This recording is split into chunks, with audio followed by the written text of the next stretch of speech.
to the Stone and Wood post show of what has been an incredible day 4 of action here at the Bioglan Newcastle SURFEST presented by Bonsoy. And oh my goodness, what a memorable day of competition that we've had down here at Newcastle today. My name is Jessie Starling, joined in the booth by Vaughan Blakey and Richie Lovett. Guys, there is too much to debrief it and to be able to choose one big moment, but I'm going to ask you to choose one big moment anyway, Vaughano. Oh, yeah. Look, it was an emotional day. For me, it was just seeing the new faces qualify for the tour. I know that's not one moment, that's a bunch of moments, but we were calling Morgan Cibilic's heat, for example, and it was just so stressful. And it was just relentless. Heat after heat was doing the same thing, mate. I need a chamomile tea, I need my lammy, I need mummy to tuck me in, I'm done. Oh, good stuff, mate. Yeah, no, it was an incredible day of competition, no doubt about it. Even the last sort of hour, we've seen a couple more Aussies lock their places into the tour. Great to see Callum Robson, you know, get back on there. Oscar Berry, kind of an underdog this year. Love seeing him come through, and I reckon he's going to be pretty dangerous this coming season. His surfing suits the tour. Yeah, we get to take a look at every single person who made the tour today. Luke Thompson, one of the first to get there. Oh, and look at the love coming from all nations. He must be like best friends with everyone, Luke Thompson. And then Morgs, of course. You know, that's 5 years of toil and near misses. And finally the valve is released and all that emotion comes out. So sick. And it was almost like it was all bottlenecked to the and as people started dropping off, we just started handing tickets out. And people were just going, yeah, get me on the bus. So, mate, it was a big day of emotions. That's Oscar Berry there, just letting it all out. We weren't sure whether he actually knew whether he'd qualified before he went into that heat. I don't think he did, but all the lads started chucking the shirts on, and you know they certainly began the celebrations. I'm not going to lie, guys. I got one of those shirts. I am so stoked that Oscar Berry made it. It's been such a stressful couple of days. You can see Lukey Thompson down there in the shoreline with him. These guys were pretty much stressing together over the last few days, and actually 2 of Oscar's best mates from home flew down and surprised him in the shoreline once he qualified. How cool is that? Oh, that is awesome. That's exactly what you want. You know, for OB, it's been a lifelong dream. He is a brand new face on this tour. And as Rich said, it's going to be, you know, a bit of an eye-opener for some of these CT competitors once he starts to cut loose. Well, he's got that power, you know, and he's going to be able to throw it around. And when you think of, you know, Oscar on a big open-face Bell's wall, mate, look out. And this is the celebrations for Callum Robson. They were actually trying to do the maths and work it out. Ronnie and I were in the trailer next door. We were working it out as well. And Ronnie's like, Cal's made it, mate. He's done it. So anyway, great to pass on that. Yeah, 2 left. 2 left. Let's take a look at all those 8 who have officially qualified. Obviously, we knew Eli coming into this event, but we've welcomed on Carly Bass. We welcome back George Pitter and Sammy Pupo and Morgan Cibilic. But what an incredible rookie class that we're going to have already. We don't even know who those last 2 spots are going to be. Yeah, isn't it classic? You know, Luke Thompson actually lost his heat and then qualified the next heat. But there's a nervous wait coming for those crew in 9 and 10. Matthias Hurdy, Liam O'Brien. It's going to be a restless night. Yeah, absolutely. And this is pictures here. Oscar Berry's dad, Tony, in the background. And there's a vibe. There's an absolute vibe going on down at the beachfront at the moment. You can just feel the energy. It's awesome. I don't think I've ever seen his mum and sister cry so much. It was such a big moment, and one that these guys have been stewing on for months now. And you know what, Callum, he was having a bit of a shocking year, and then to go and win Pipeline, which is arguably probably the hardest Challenger Series event to work, and then come here, know that you have to get a job done, and just even make that first heat and keep rolling through. Callum, he's also just showing that he's got the headspace to be back on that championship tour as well. Definitely, he's just so hard-working.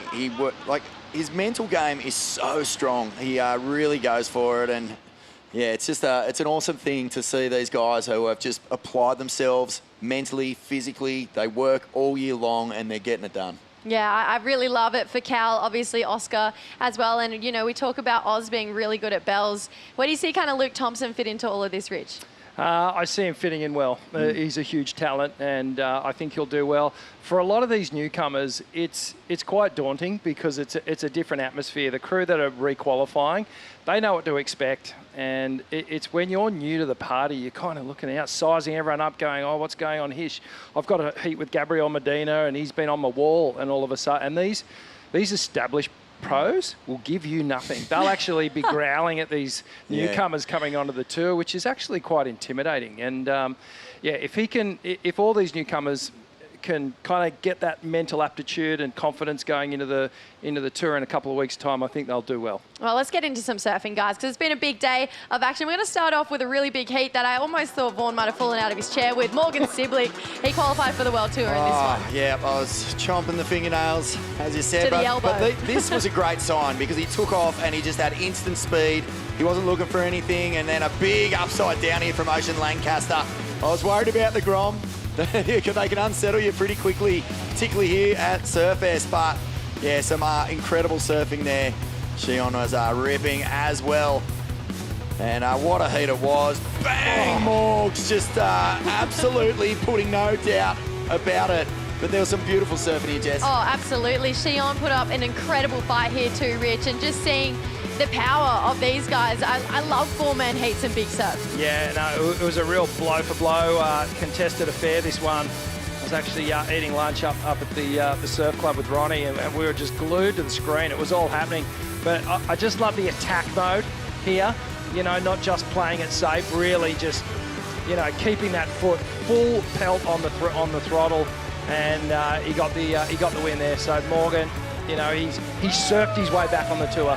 And congratulations. Yeah, you can see Hoggy right there on the shoreline. Those two with an incredible run of big events together. Morgan Cibilic moving into the round of 16 and coming back to that championship tour alongside Xion Crawford, and unfortunately lose two of the best wildcards that we had in this competition. Ocean Lancaster, Makana Fransman, who arguably has one of the best full rotations we've seen. We obviously saw Lucas Cassidy with one as well. But I believe we're going to cross down to Flick, who's with the winner of the last heat.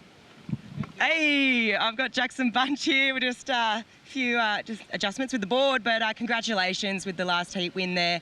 I know it's been a pretty tough year for you. You're obviously falling off tour and then on the Challenger Series, but it feels like you found a bit of rhythm here at Newcastle. Yeah, I mean, my surfing has been feeling really good, and I just felt like I couldn't really link up with the ocean as good. Now I'm feeling like I'm getting into a good rhythm after pipe, and then now here I'm feeling really good. And I mean, I don't have a chance to qualify, but I really want to do really good in this and re-qualify myself for next year's Challenger Series through this. Totally. Well, you're inching up those rankings. I just had a look at the live rankings. You're making your way well and truly up there. What do you reckon has shifted in the last couple of events? You mentioned pipe. You sort of think something shifted in your mindset. Can you elaborate on that? I mean, I feel like just really just practicing on getting on some good waves. I've always kind of struggled with getting on the best waves. I feel like my surfing, I've always had to just surf up my waves.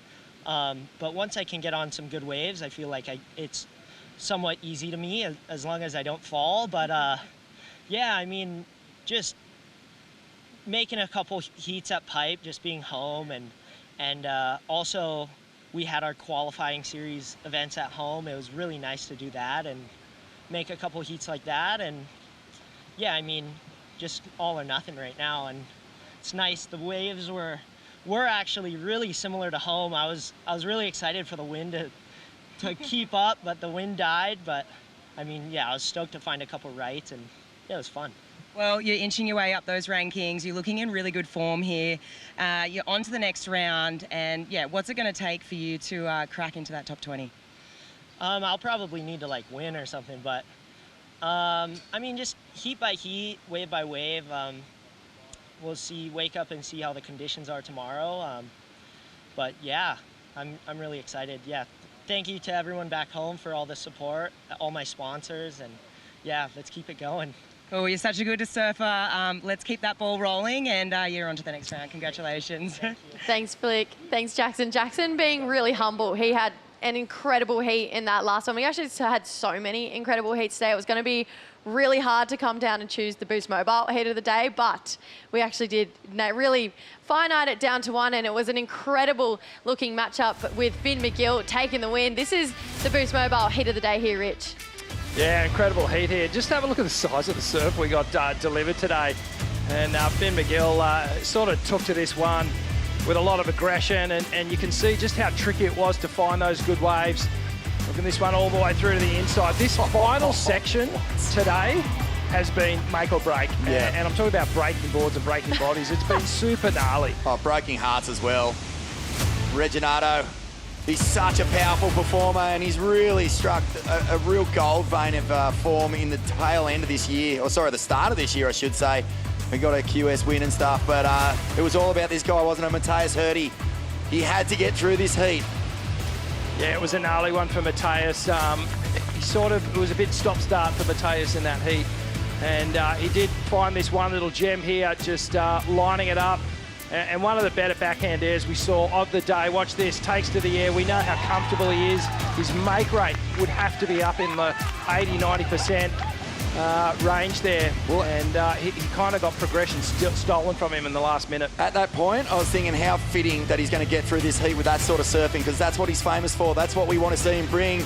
And then all of a sudden, this guy who is just on a hot one finds a wave, clubs it, and steals the thunder by 0.03 of a point. That is pure torture for Matthias Hurdy right there. Yeah, but Matthias getting knocked out of that heat meant that Luke Thompson got the call up and qualified for the championship tour. But this is the final standings, and obviously you and Ronnie called that one, Rich, and you were kind of a little bit confused on that last score for Alistair. Yeah, we were just comparing Alistair Reginato's last wave with Matthias Hurdy's frontside wave where he did the 2 bashes, and we were just going pound for pound and just wondering whether the scores were just slightly off on that one. I think you could have flipped a coin and gone either way. But I would really love to see Matthias actually make the tour as a consolation prize, and not have his career or the hopes of his career sort of dip out on the result of that last heat. Well, it's been a massive day, obviously, but Matthias still in with a chance. We're actually going to take a look at these live rankings and see how close these guys are to catching the tail of Matthias Hurdy right now. All those guys who are still in white are in the draw, and unfortunately those faded names have fallen out. We've confirmed 8 through 1, but those 9 and 10 spots, they're really vulnerable right now, Vorno. Oh, yeah, like I said, that's bed karate tonight. You're going to just be tossing and turning. You don't want to think about it, but there's a couple of live wires just below that qualification line that are really going to cause a sleepless night for Matthias Hurdy and Liam O'Brien. Levi Slawson, Dimitri Poulos both look so strong today. And down at 18, he's going to need to do the Richie Lovett. He's going to have to come through and win the event, but he's in with a sniff, and that's Shion Crawford, sorry. and even then, if Shion wins, depending on what Levi Dimitrios do as That's well, right. they might even put it out of reach. The thing here is that Levi and Dimitrios, they can kind of cancel each other out because they're on the same side of the draw and they both need to progress deep into the event and kind of win it. So there's a few scenarios there. So I kind of get the feeling that Matthias might be okay. Definitely it's not a lock at the moment, clearly. Because someone knows maths better than me, but let's see what happens. Hopefully tomorrow, the next day, we're going to get all this sorted out. Yeah. And we can just focus on crowning a champion. Yeah, Dimitri and Levi are really good friends as well. So there's a bit of a personal kind of heartstring storyline going on there. Not only did we see the men out there today, we also got to see the women, and they were really incredible. A couple of upsets going on. This is the round of 32, heat number 7, Alyssa Spencer getting the win here, Vorno. Such a classy surfer and really picked the gems out here. Was able to fly down the line, and the sweep this morning was no joke. We were watching them cover so much ground, and Alyssa did it all with a lot of style. Backside hooks under the lip here. I believe that was a Muro, and then out the back, some big jams, powerful surfing. Yeah, that was Soph Medina, and really tight. A lot of the women's heats this morning were very, very difficult. It was right after that southerly buster ripped through the lineup. It made things super, super tricky. Sarah Baum, she stole it in the final moments with this ride here. Big hook off the top, and she just gets to this last turn and nails it. And she actually didn't know what was going on. She didn't know whether she progressed until she got to the beach here.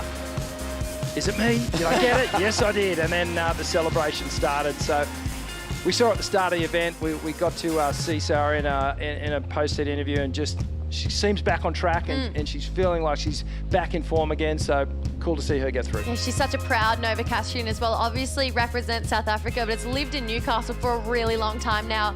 Alyssa Spencer keeping her qualification dreams alive. Unfortunately, Amuro and Medina, you know, we didn't just have heartbreak in the men's side of the draw. We also had it the women's. So Amuro and Siphie and Medina, we're going to have to wait another year till we see them on tour. Yeah, I mean, it was the tail of the tape today. We just saw so much celebration, but on the flip side of that coin, you know, I heard you guys talking about it yesterday, Rich. The camera doesn't really follow the heartbreak. You want to stay with the feel-good stories, but there's a lot of crew who's going to be, really upset tonight. Yeah, it's just been kind of an up and down roller coaster, an emotional roller coaster for all of us today. Let's take a look at the women's rankings and see what can really unfold over these next couple of days. Rich, there's a lot of women in that top 7 out of contention. Yeah, have a look at this. So there's a bit more kind of colour and pattern to this lineup compared to the men's. And 8 through 10 there, Alyssa, Sophie and Teresa Bonsoy, they've still got a chance to come in and steal a position there.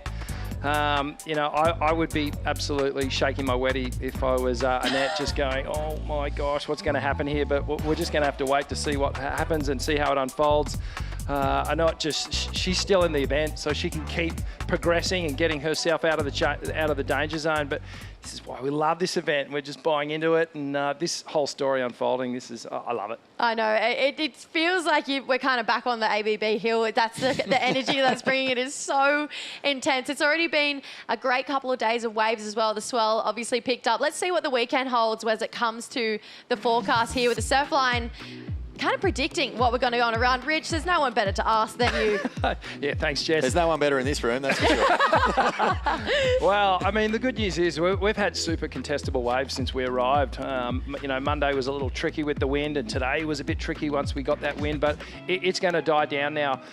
The wind's going to drop, but the swell's actually going to kick again tomorrow up around the 3 metre mark, which is going to be pretty exciting. Tomorrow they're calling it 5 to 8 foot faces. It's going to be I think they're talking about a giant because 8 foot, I think it's going to get up around the 10 to 12 foot face mark. The wind's going to be onshore in the morning, but it won't be as strong as today. And then Sunday's actually lining up as the primo day to crown some champions here. We're going to have offshore conditions in the morning, and the swell's going to tick a bit further around to the east. So exciting. We're going to be able to pick the eyes out of it. We're going to be moving into sort of man-on-man, woman-on-woman competition as well in the next few rounds. And that really emulates what you get on the championship tour. So this is, you know, we're at the serious part of the draw. Oh, Vorno, put your phone on silent, mate. Goodness we're doing me. the Silent post show. Sorry, Mum. Talk after.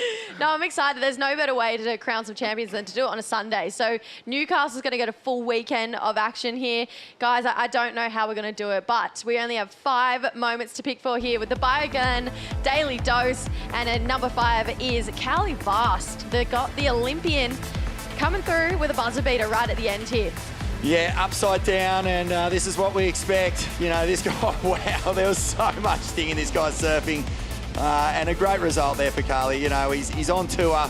He's got that box ticked, and now he came second last year, Rich. He wants to get the win here at Newcastle. You can see his sister there as well. Coach coming in at number 4 here, Rich. Sarah Baum's buzzer beater. Yeah, last moments of the heat here. She needed the score. Just clutch, under pressure. And that wave did everything it could just to get rid of Sarah. It was foamy, it was turbulent. And the strength of Sarah Baum, you know, she's such a solid surfer, and she nailed that final turn to get the score. Yeah, gosh, the waves really did get better throughout the day. You look back at those conditions. Finn McGill getting it when it was really big out there today, Porno. Cometh the power, and cometh Finn McGill. He really attacked this heat, enjoyed the deep Pacific swells just like home. There's a reason why he's number 1 on that regional qualifier over there in Hawaii, and he matched power for power here again today.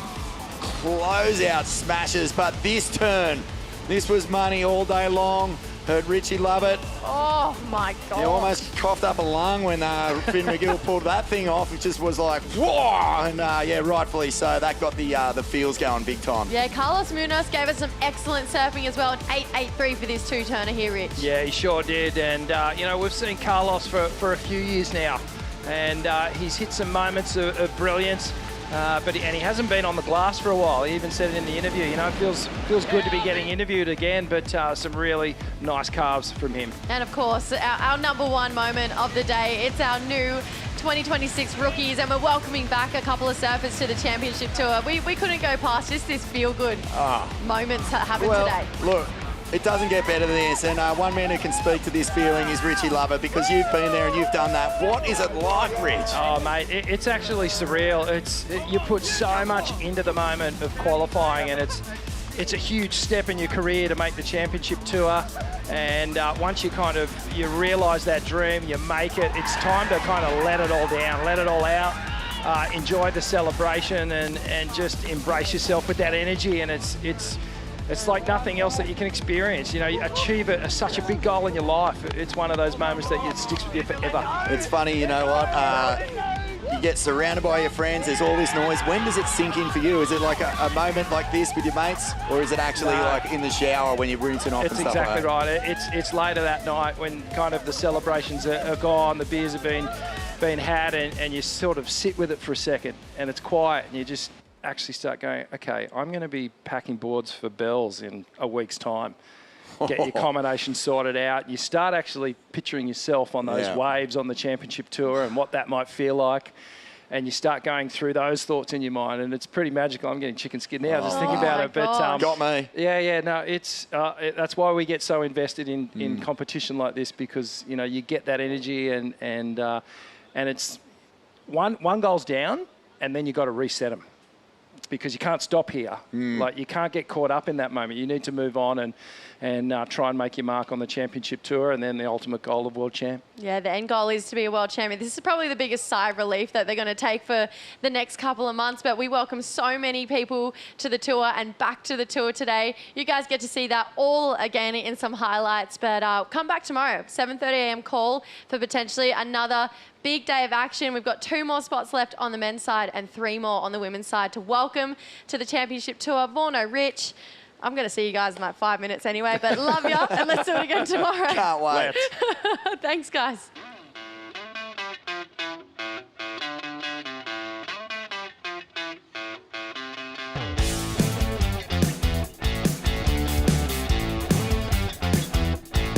Shot to the heart, a quick kick start. Defibrillate, regulate, now we wait for a pulse in the vein. A monster of a time, a real life Frankenstein.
This copyrighted event broadcast is produced by the World Surf League for broadcast around the world and may not be retransmitted, reproduced, rebroadcast, or otherwise distributed or used in any form without the written consent of the World Surf League.